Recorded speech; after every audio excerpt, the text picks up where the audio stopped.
So when I moved to Louisville about 2.5 years ago, I learned the hard way about toll bridges.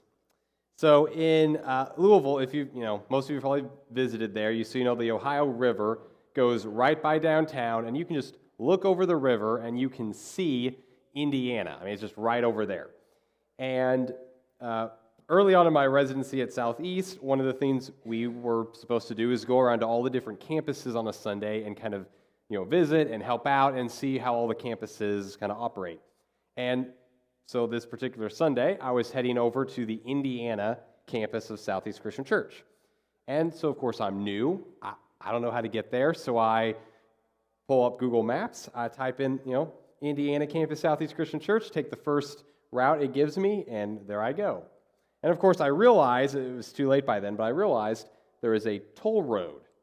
There is a toll bridge on my route. And I'm like, personally, if I can get around toll roads, I will get around them. I just don't like paying for the road, I guess. So by then it was too late. I'm on the road, I'm going across it, I'm noticing it's like $4. I'm like, that's a really steep price for a bridge. Okay.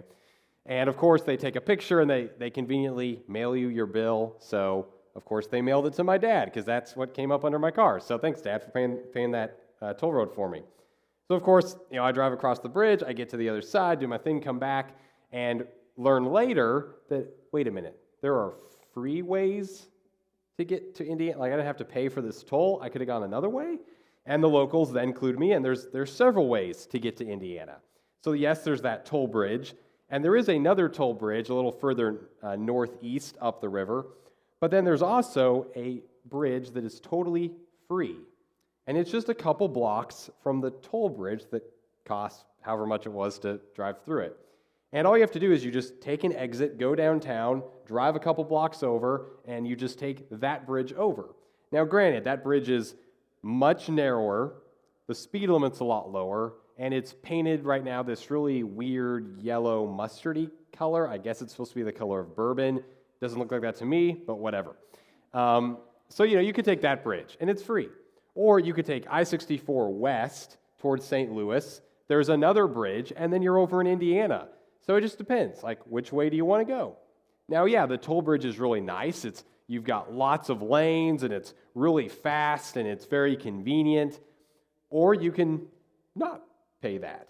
And if you want to have a much more fun, and this is a great date night idea, Jen and I did this several times, there's a walking bridge, and that's free.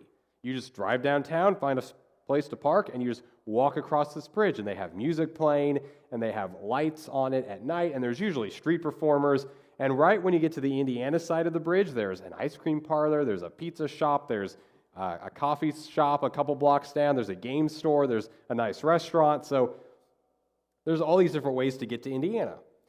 So if we just said, hey, let's go to Indiana, you've got 5 ways you could get there.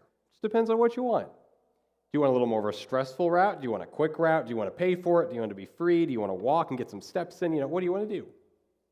But now let's change the destination. Let's say you, instead of just wanting to go to Indiana, you want to go to Indianapolis. Now the walking bridge does not sound like such a great idea. Because sure, it'd be a fun experience for about the first, 15 minutes.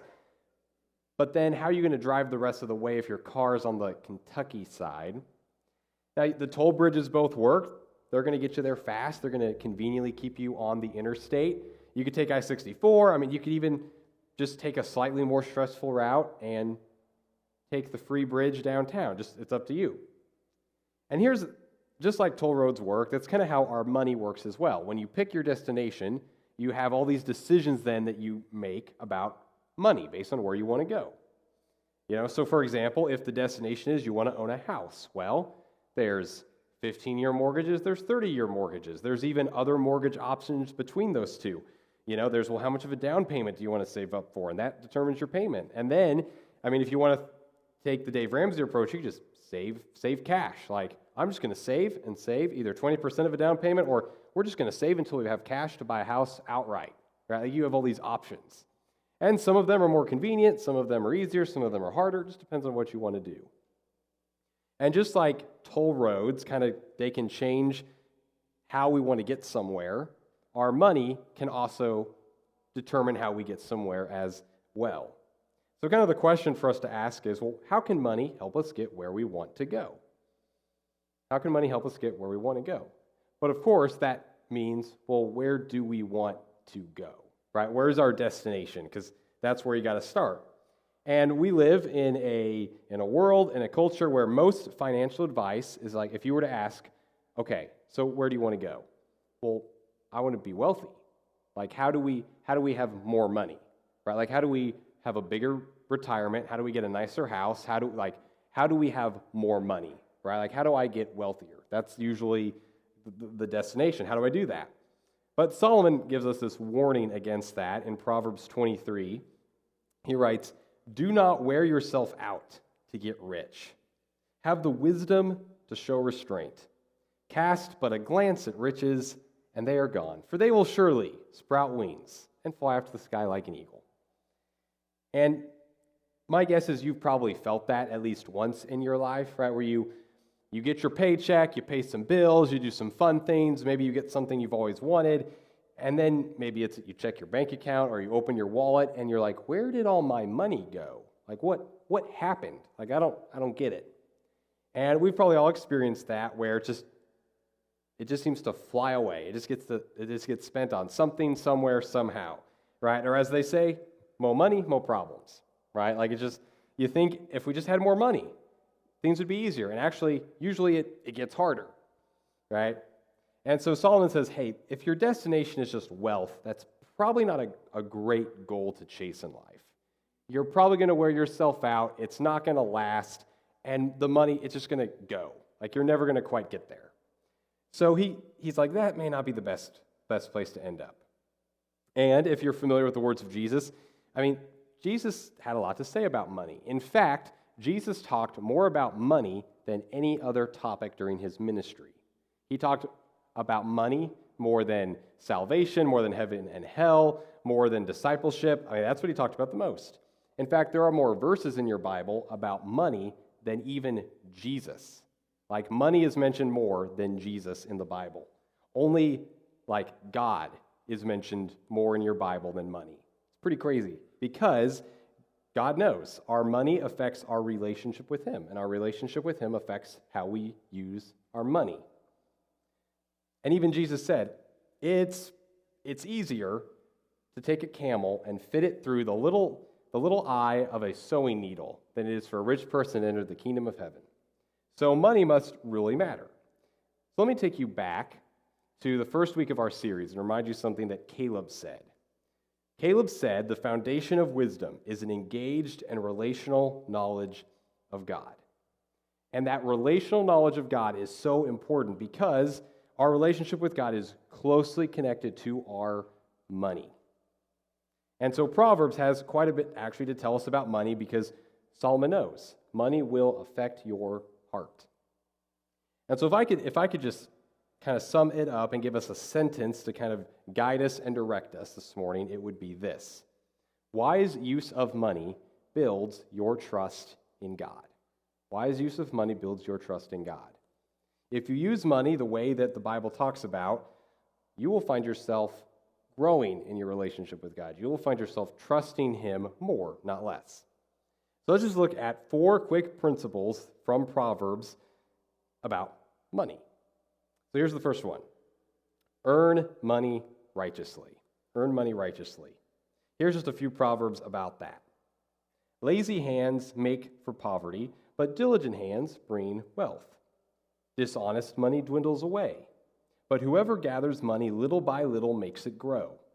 All hard work brings a profit, but mere talk leads only to poverty. And this probably seems obvious. Like basically Proverbs says the best way to make money is work hard. Like have a job, have income, like that's the best thing to do. Don't just sit around and always talk about this grand plan for how you're going to make money. Don't always have these schemes and these get rich quick things. It's like just don't do that. The best way is just work hard, have a consistent income like that. That's the best way to do it. Because there's all kinds of ideas out there that aren't so great to make money. Here's an example of one of them. So watch this. So pyramid schemes are not the best, they're not a great way to make money, right? And there's other ways we've seen or heard where people try to convince us, hey, here's a great way to make a whole lot of money really quick, it's really easy. It's usually not. There's usually some trick involved. It's not as good as you think it is. Because here's what Proverbs understands, is that God made the world to work a certain way. And one of the things that God did is he gave us all skills and abilities and talents, and he gave us a job. Like we talked about last week, your work matters to God. And because God cares about your work, he made the world in such a way that he gave you a role to play, and doing that job, doing that work, helps provide and meet some of your needs. He gave you that as a gift to help take care of you. But if we don't earn money the way God has planned, we might say, well, instead of trusting God, I trust myself. I trust my abilities. I trust my ways of making money. Or we start trading in our integrity and our character for $1. Because God cares about the way you make money. He cares about that. Here's the second principle. Avoid debt as much as possible. Proverbs 22:7 says, the rich rule over the poor, and the borrower is servant to the lender. Now here's the thing. Proverbs, if you read through all of Proverbs hates debt. Like, there are so many little proverbs and rules and passages about how foolish it is to agree with somebody to have a debt and go into debt, like it doesn't like it. The rest of the Bible does not like debt at all, and none of us like debt. Like, let's be honest. No one is excited to open up the checkbook or jump online and make a payment to your credit card company or your bank. Like, no one loves doing that, right? You want to have that money freed up so you can do something with it. None of us like debt. We want to be out of debt. But here's the reason that I've added on as much as possible. Because the reality is we live in a world where to never, ever, ever, ever, ever have debt is really, really hard, maybe even impossible, right? It's like earlier we talked about if you want to buy a house. Chances are, if you want to buy a house, you're going to have to get a mortgage, right? Otherwise, you might be saving for a very, very long time in order to get the house. Now, there are things you can do, like you can save up for the down payment. You can sometimes have restraint to say, okay, instead of getting that house, we're going to go get this other house. Like, we don't need that big of a house. We can afford this other house. Or, for example, college and student loan debt. Sometimes the reality is, hey, to get that degree, that's just what it costs. And this is the world we live in. And on the other side of that degree, you'll be able to make a whole lot more money than you're making now, which will help you pay the debt off really fast on the other side of it. So it's okay to do it. It might not be that foolish of an idea to do it. But there are things you can do. You can try to work through school. You can do as much to get as many scholarships as possible. Sometimes you might even have to choose a different school because it's not as expensive as another school. There's different ways to do that, but sometimes we just have to say, okay, how can I avoid this debt, or how can I make it as low as possible? So there's a science experiment done back in the 60s by a Dr. Walter Mischel. And here's what he did. He would take kids, he'd put them in a room by themselves, and he would give them one marshmallow. And he would say, here's the deal. You can have one marshmallow now, or you can wait for me to come back, and I will give you 2 marshmallows. What would you take, Of course, all the kids are like, oh yeah, I'll wait. I can wait for a second marshmallow. Like, all right. And so he'd leave, and they'd begin to observe the kids from another room. And this is how most of the kids would act. They'd have their one marshmallow there, and they'd stare at it. Some of them they'd pick it up and lick it, see if anyone put it back. Some kids would tear little pieces off around the edges of the marshmallow and start eating it to try to make it look like they'd eat one side and then just turn it. So it's I didn't eat anything. Some kids eventually, after sitting there for a few minutes, they would just plop the thing in their mouth. They would just give up, I can't do it. And the doctor, he'd come back, well, what happened? Well, I ate it. I was hungry. It looked really good. It tasted really good. It's well, you don't get a second marshmallow. And other kids, he would go back and, oh, great job. There's your second marshmallow. Can we eat it now? Yeah, you can eat it now. And they were so excited. So here's what he did. He went 15 years later and interviewed all of the same kids again and went to see where they were in life. Here's what he found. Out of the kids who waited for the second marshmallow, virtually 100% of them graduated from high school, had ACT and SAT scores of an average of 210 points higher than their peers. They all got into college or already had a job lined up after high school. He even discovered their body mass index was lower than their peers. Pretty incredible. All because, for some reason, as a kid, they knew that it was better to wait for the second marshmallow. In other words, delayed gratification. It works for a whole lot more in your life than just money. And I think we all know this, but the way that a lot of banks, credit card companies, a lot of people, the way they make money is convince you to get a debt, get a loan, because that's where they're going to make the money. They're going to make the money off of all of the interest you're going to pay. They're banking on you not paying it off.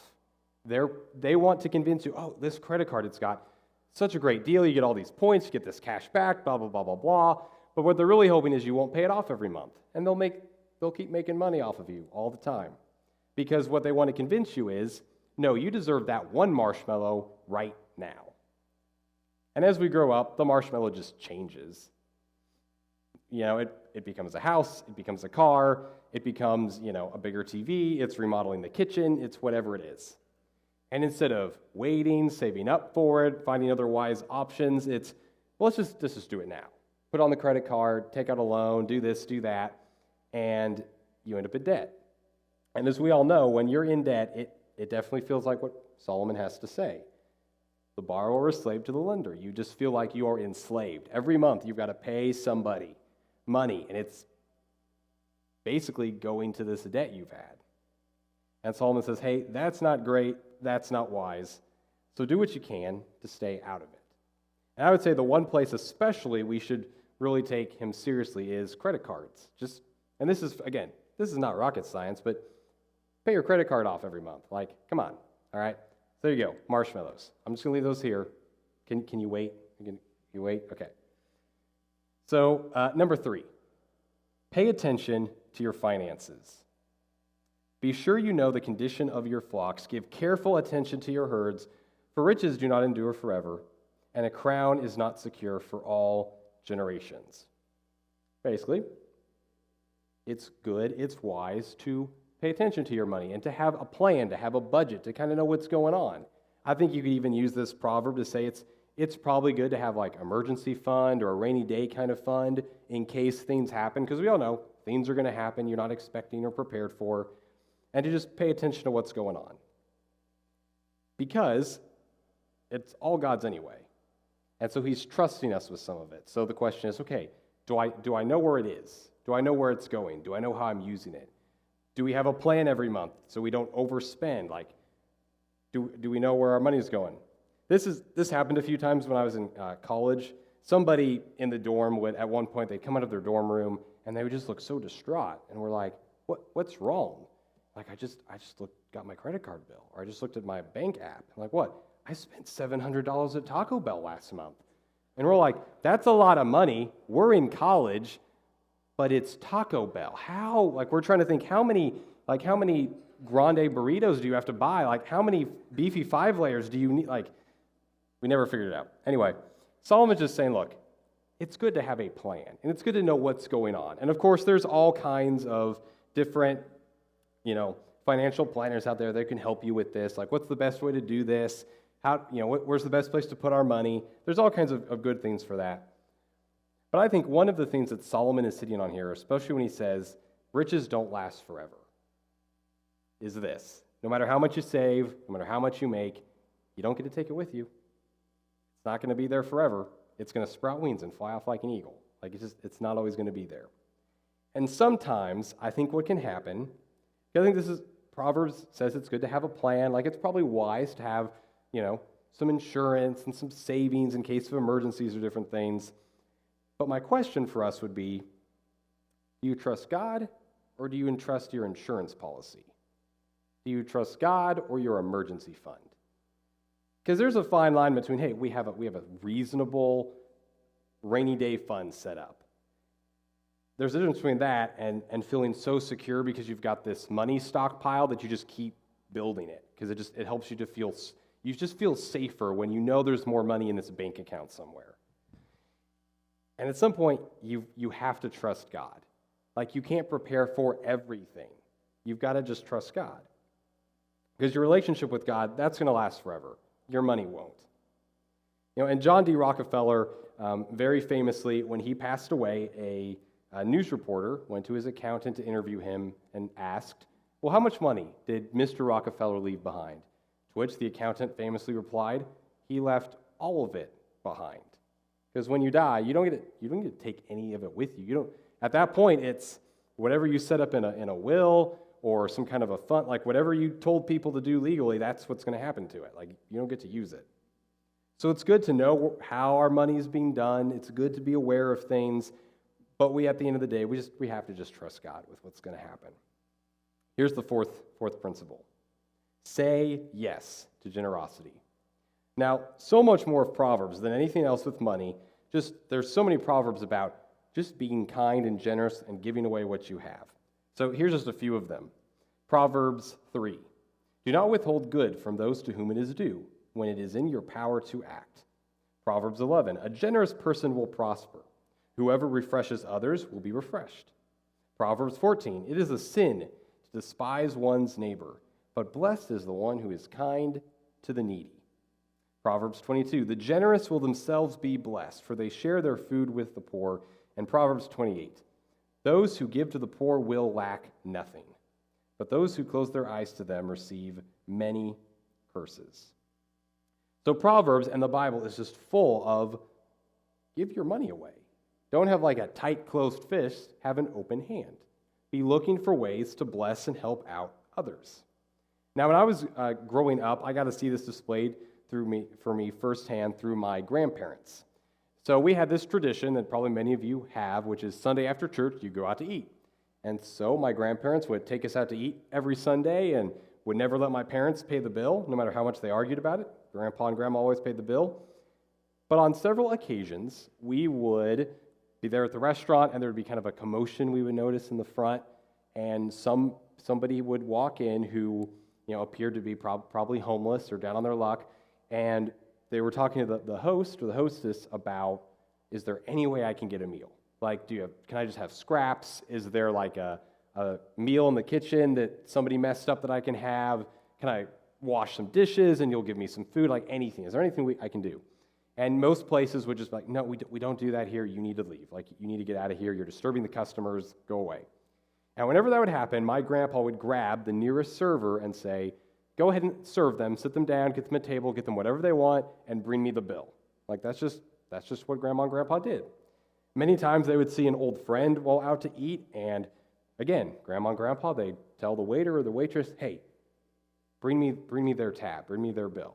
And of course, they'd ask for their bill, and oh, somebody already paid it. And Larry, Judy, stop it. Let us pay for our meal once in a while. Come on, guys. Like, they would just, do that. Of course, he would just laugh, get us next time or whatever, and they just did that.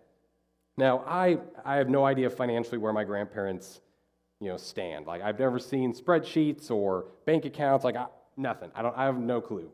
All I saw is they were always really generous with what they had. They're always trying to help somebody out when they saw a need. They were always like that with family, and still to this day, when I talk to my grandparents on the phone, they're always making sure, like, hey, is your car okay? Is this okay? Is that okay? Do you need help? Do you need money? Do you need this? Do you need that? Like, no, Grandpa, we have a job. Like, it's okay. But he's like, hey, do you need help? Like, they're just always trying to be generous. And so growing up, I saw that's what you do with money. You use your money to help other people. Like, that's just what I got to see growing up. And since I have the microphone, I get to do this because today is my grandparents' 60th wedding anniversary. And at some point this week, they're going to watch this sermon online because every week they tell me, hey, we're catching up on your sermons. We watch you every week. And so at some point, Grandma and Grandpa are going to watch this on the internet. And so I just want to take a minute and say, hey, congratulations, Grandma and Grandpa, on 60 years. Thanks for helping me become who I am. Love you guys.